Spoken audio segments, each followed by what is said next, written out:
تعال أقولك، القرايب مش سند ولا عمرهم هيكونوا سند. بعضهم طبعا. كنت زمان بستغرب ليه صلة الرحم عليها ثواب كبير. كنت شايفة إن لما الواحد يكلم قرايبه حاجة سهلة جدا ومش جهاد كبير يعني يستحق الثواب.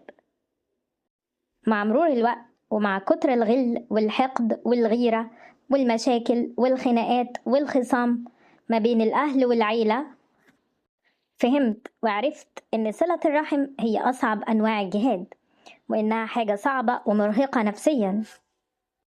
اللي كنت بفهمه لما بسمع كلمة العيلة هو السند والعزوة والفرحة لنجاحك والزعل على وجعك. بس للأسف في بعض القرايب، وبعض هنا منعا للتعميم، تلاقيهم بيكرهوا يشوفوك بخير ويتمنوا الخير لأي حد عادي، بس انت لأ،